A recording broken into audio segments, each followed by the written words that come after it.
이데일리온 라이브 시간으로 이어가 보겠습니다. 오늘도 이데일리온 라이브 시간에는요, 우리 시청자분들과 소통하면서 여러분들의 궁금증 해결하는 시간으로 꾸려갈 텐데요. 저희 채팅창에 궁금증 남겨주시면요, 함께 하시는 파트너님과 함께 시장에 대한 해답을 모색하겠습니다. 오늘 이 시간 김태훈 파트너 함께합니다. 안녕하십니까? 안녕하세요. 네, 반갑습니다. 먼저 시장 얘기를 전반적으로 해야 될 것 같은데요. 주말만 지나고 나면요. 네. 이 트럼프의 여러 가지의 발언들, 글로벌 시장에서 여러 가지 이슈들이 우리 시장의 발목을 잡습니다. 네. 오늘도 마찬가지로 관세에 대해서 우리 시장이 무관하지 않게 움직이고 있는데요. 어떤 부분 집중적으로 보셨을까요? 네, 근데 이제 한번 생각해 보셔야 할 게 네. 우리가 이미 트럼프 일기를 경험해 봤습니다. 그때 이제 대표적으로 많이 나왔던 말, 요즘은 한참 많이 잊고 계시는데요. 미치광이 전략이라는 겁니다. 그게 이제 트럼프가 협상에 나왔을 때 상대방에게 나는 미친놈이다라고 느끼게 만들어주면서 그런 당황하는 그 속에서 내가 얻을 수 있는 걸 얻어가는 그런 전략을 쓰는 건데요. 이번에도 마찬가지입니다. 이 관세가 처음에 뭐 보편 관세다 얘기 나오다가 그게 반발이 심하니 이제 상호 관세라고 말을 바꿨는데요. 우리가 미국이 무역 적자를 줄이기 위해서 관세를 부과하면 너희들도 우리한테 관세를 부과해서 양쪽 정부가 그 국민들한테 그 관세에 대한 부담을 떠넘기고 정부는 자기 그 말 그대로 예산을 늘려갈 수 있는 재정을 늘려갈 수 있는 그런 방법을 취하자는 건데요. 미국은 재정 적자가 심하기 때문에 그러한 정책이 필요할지 몰라도 우리는 그렇게 했다가는 인플레이션 때문에 국민 생활이 엉망이 돼버립니다. 그렇기 때문에 우리하고 미국은 같은 정책을 쓸 수 없는데 실제로 미국이 우리에게 관세를 부과한다는 게 반도체나 자동차 같이 우리가 대미 무역 흑자를 많이 보고 있는 분야입니다. 그런데 우리가 미국에 관세를 부과할 수 있는 게 끼케야 인텔이나 뭐 퀄컴 같은 곳에서 나오는 이제 반도체를 수입해 오는 것들인데 이런 것들은 삼성전자나 SK하이닉스나 특히 삼성전자 같은 경우는 그 반도체를 충분히 자기 스스로 만들어낼 수 있습니다. 그런데 퀄컴에서 사오는 게 더 싸기 때문에 또 라이선스도 일부 걸려 있고 그렇기 때문에 사오는 건데 이런 것들을 그 상호 관세를 부과해서 너도 관세 부과하면 되지 않냐 식으로 하면 우리는 솔직히 말해서 좀 상대적으로 더 손해가 큰 편이죠. 이러한 정책 때문에도 이런 상대 관세나 관세 정책 때문에 이게 관세 정쟁이라고까지 불리면서 전 세계가 모두 이제 고민 속에 빠져들었습니다. 트럼프가 우리에 대해서 어떻게 할 것인가, 어떤 관세 정책을 들고 나올 것인가. 중국은 지난 그 조 바이든 정부 때 부과했던 관세에 더해서 이번에 10%를 더 부과했습니다. 그런데 이번에 중국은 참지 않았죠. 곧바로 이 미국이 중국에 대해 10% 관세를 부과하겠다고 발표하고 바로 이어서 중국이 보복 관세를 바로 천명했습니다.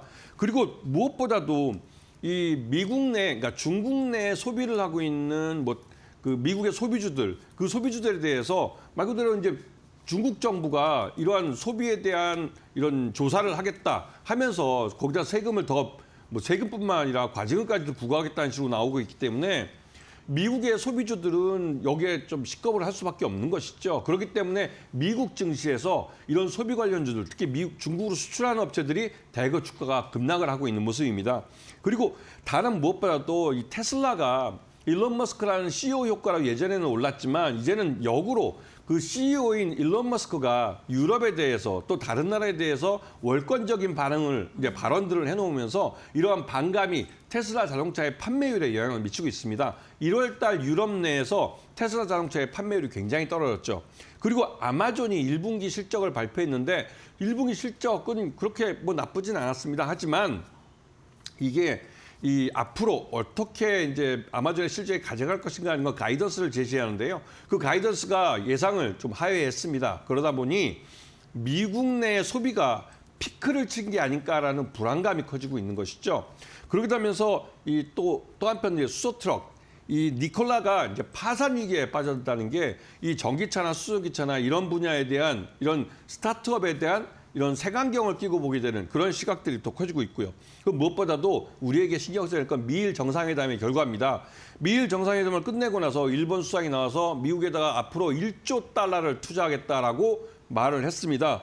이게 우리나라에겐 고스란히 부담이 되는 것이죠. 그리고 트럼프가 그린란드에서 영토의 하역을 나타내면서 나토 그러니까 이 그린란드 지역에 지금 현재 미군이 주둔하고 있는데 추가적으로 미군을 주둔시켜서 이걸 아예 점령을 하겠다는 식으로 얘기를 했고요. 그에 대해서 이제 현재 그린란드를 보유하고 있는 덴마크가 반발하면서 나토가 유럽군을 만들어서 유럽군을 이 그린란드에 진주시킬 수도 있다라는 걸 말들이 나오고 있습니다. 이 말은 나토 내에서 미국과 이 유럽에 있는 나토 가입국 간의 갈등이 발생하고 있는 것이고요. 그리고 미국과 이스라엘 정상회담이 있었는데요. 여기서 이제 가자지구 처리 문제에 대해서 얘기 나왔는데 이게 말 그대로 이슬람권의 반발을 사고 있기 때문에 이 트럼프의 정책으로 경제 내적인 문제뿐만 아니라 경제 외적인 분야에서도 굉장히 큰 혼란이 찾아오고 있습니다. 네, 알겠습니다. 경제뿐만 아니라 여러 가지 국면에서 지금 다양한 발언들을 내놓고 있는 트럼프 미국 대통령입니다. 그로 인해서 국내뿐만 아니라 전 세계 시장이 요동치고 있는데 이에 대한 이슈들 좀 정리를 해주셨고요. 결국에는 이번 주 역시나 트럼프의 여러 가지 발언 속에 우리 시장의 변동성은 이어질 것으로 보입니다. 그렇다면 우리가 주목해 볼 만한 섹터와 테마는 어떤 게 있는지 이슈 이야기를 나눠볼 텐데요. 뭐 정말 다양한 이슈가 있습니다. 그 가운데서도 우리 시장에 영향을 줄 만한 이슈 그리고 섹터는 뭐가 있을까요? 네. 일단은 이 트럼프 앞에 말씀드렸던 관세랑 또 연장선상에 볼 수 있는데요. 이 관세를 피해갈 수 있는 부분들이 있습니다. 네. 대표적으로 조선주죠. 지난 연말부터 말씀드렸지만 조선주는 이제 호황국내에 진입해서 실적을 꾸준히 늘려가고 있습니다. 여기다가 미국 내에 이제 그 MRO라고 해서 미 해군의 MRO 사업도 받게 되고 또 더 나가서 미국이 법을 바꾸게 되면 네. 미 해군의 그 군함까지도 우리가 건조할 수 있는 그런 기회를 갖게 됩니다.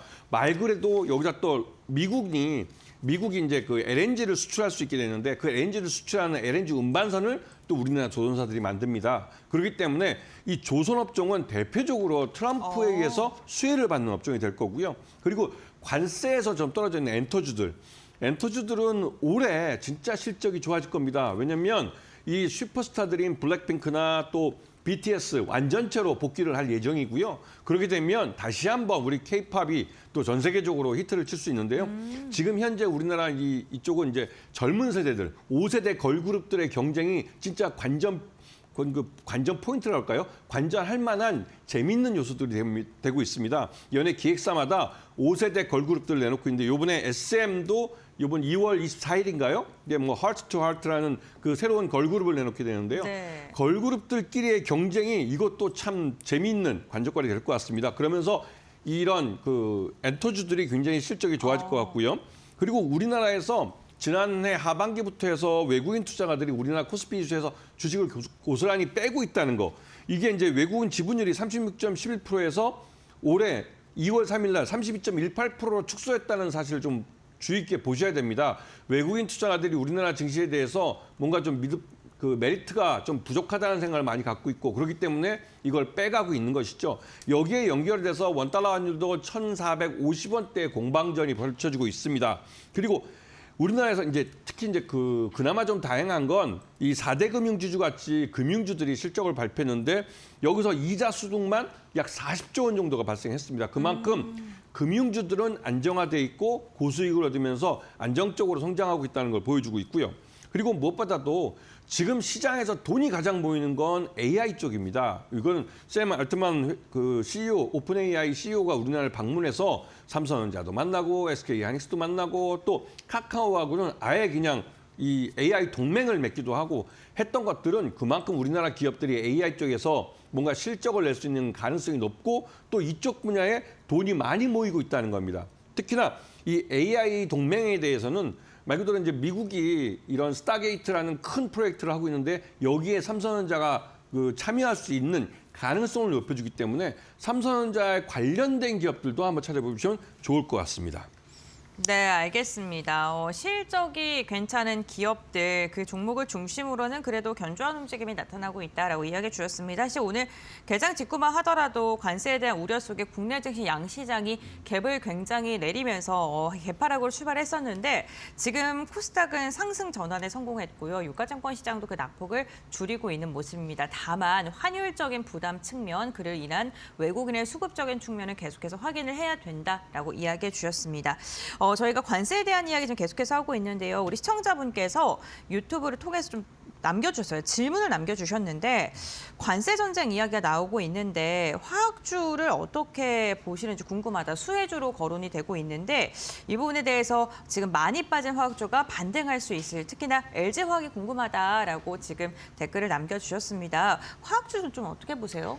근데 화학주는 기본적으로 화학주가 이제 정밀화학이 있고 기초화학이 있고 여러 분야가 있는데 네, 특히나 그쵸. 이제 가장 대표적인 기초화학입니다. 그래서 기초화학은 중국 쪽도 기초화학 공장들을 이 플랜트라고 그러는데요. 네. 석유화학 플랜트를 많이 만들었고 아. 중동도 아예 석유만 파는 게 아니라 자신들이 그 중동 내 그러니까 아랍 그 산유국들이죠. 네. 산유국들이 자신들의 땅에 이 플랜트를 짓고 아예 그냥 소재를 만들어서 팔겠다고 하다 보니 기존에 우리가 이 기초 소재나 정밀화학으로 재미를 봤던 분야가 중국과 이 중동 지역의 아랍 그 산유국들이 뛰어들면서 네. 이 시장이 레드오션이 돼버렸습니다. 그렇기 때문에 이쪽은 기본적으로 예전에는 국제유가만 보면 뭐 괜찮다 싶었는데 요즘은 이런 경쟁 국가들이 쏟아내는 이 물량 때문에 공급 과잉이 몇 년 동안 앞으로도 이어질 가능성이 높기 때문에 당분간은 좀 힘들지 않을까 생각이 좀 듭니다. 그렇지만 이런 쪽 말고 또 다른 쪽 돈을 벌 수 있는 분야가 충분히 있기 때문에 투자자들 여러분들은 좀 시각을 좀 바꿔서 손절미를 치더라도 그걸 대안을 해서 손해본 것을 만회할 수 있다는 것을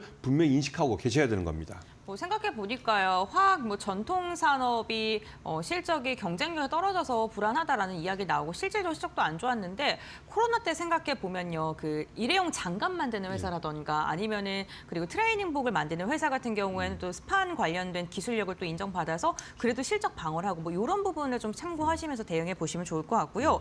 이제 저희가 집중적으로 섹터에 대한 이야기 나눠볼 텐데요, AI 섹터에 주목을 해야 된다라고 이야기해 주셨는데 오늘 첫 번째 특징 섹터로 AI 챗봇을 들고 오셨습니다.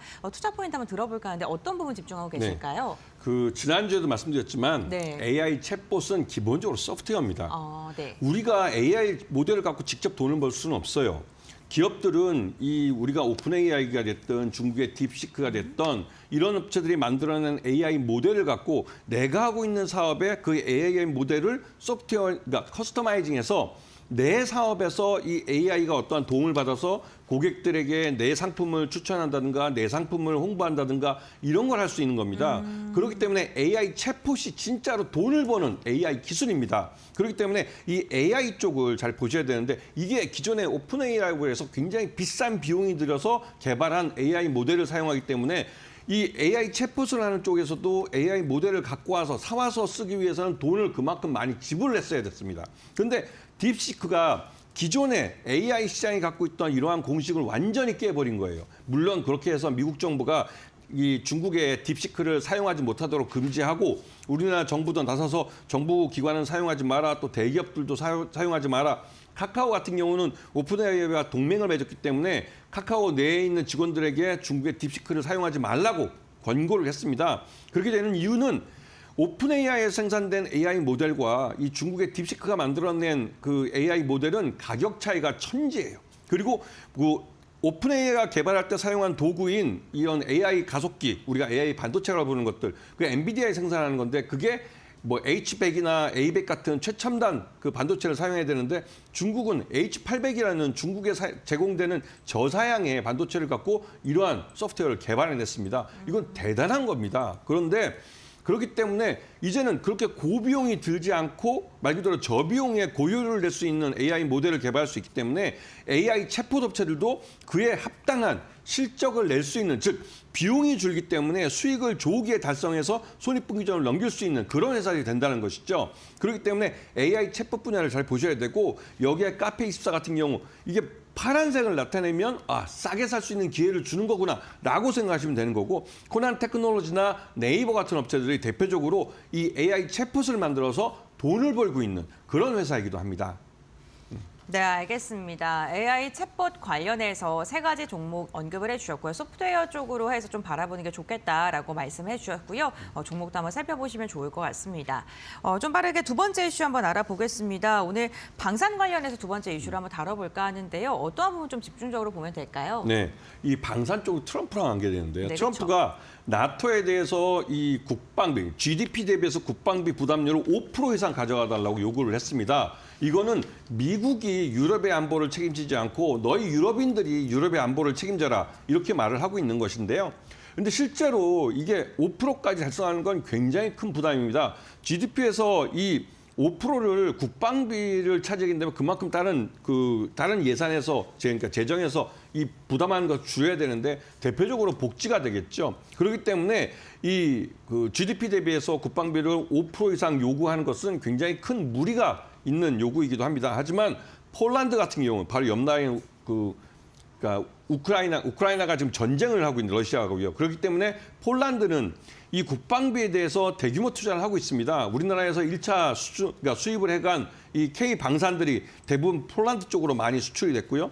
요번에 폴란드는 2단계 이 수출을 하기 위해서, 그러니까 수입을 하기 위해서 실사를 하고 있는데 2단계부터는 우리나라 이 현대 로템이나 이런 회사들이 그 현지에 폴란드에 있는 방산업체와 합작으로 거기에 현지에 공장을 짓고 그 공장에서 생산을 하게 돼 있습니다. 요번에 K2 흑표 전차에 대해서는 이 폴란드에 있는 그러니까 이 방산업체죠. 방산업체 공장을 그 폴란드 정부가 실사를 하고 이를 토대로 해서 이 2단계 수출 계약이 진행이 될 거다라는 말들이 나오고 있습니다. 그렇기 때문에 현대 로템 같은 경우는 그 2단계가 한 800대 정도 되는 그러니까 이 탱크 K2 흑표 전차를 SKD나 CKD 형태로, 그러니까 부품 형태로 수출을 하고 현지에서 이 부품을 받아서 조립을 하는 형태이기 때문에 현대로템 같은 경우 굉장히 큰 수익을 낼 수 있는 것이죠. 그리고 LIG 넥스원도 중동 지역에 이런 그 유도 무기들을 수출할 수 있는 기회가 많아지는데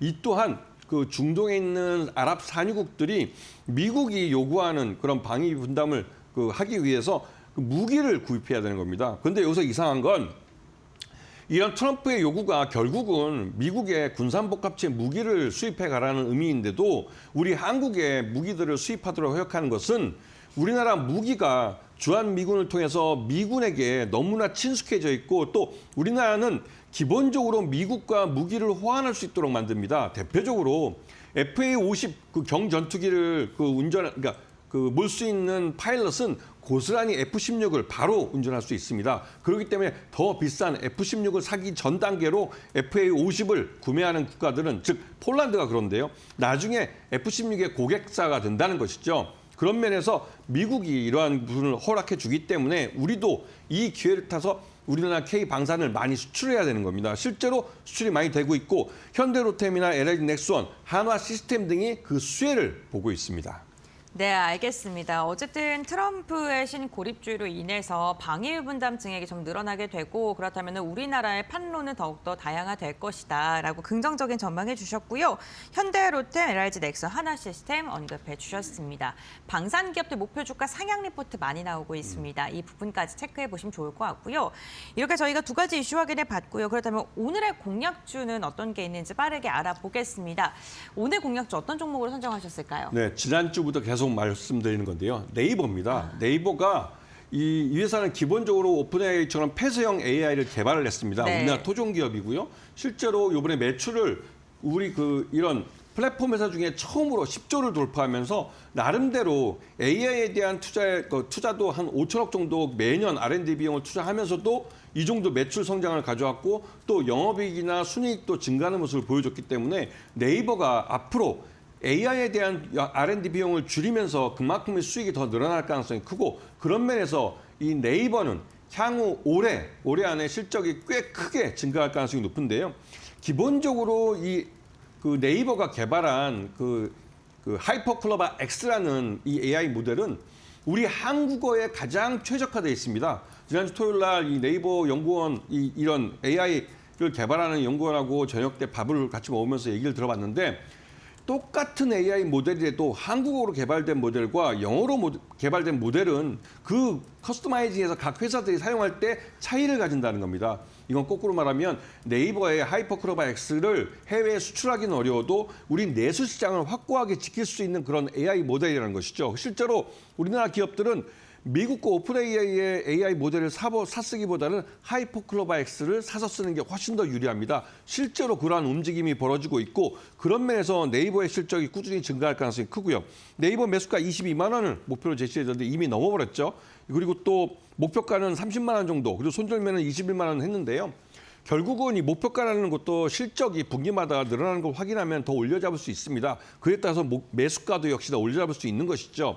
그래서 항상 매수를 하실 때는 그 매수할 수 있는 총액에서 일정 부분을 분할 매수해서 매수 단가를 낮추면서 매수 수량을 늘리는 목적을 갖고 매수 행위를 하는 것입니다. 이런 부분을 잘 보시면서 제가 22만 원을 제시해 드렸지만 이미 23만 원을 넘어섰기 때문에 22만 원에 계속 기다릴 것인지 아니면 22만 원 5천 원을 올릴 것인지 이런 데에 대한 여러분들 스스로가 판단을 하실 줄 아셔야 되는 겁니다. 전반적으로 네이버 올해 1년 동안 여러분들에게 좋은 수익을 가져다줄 그런 좋은 종목입니다.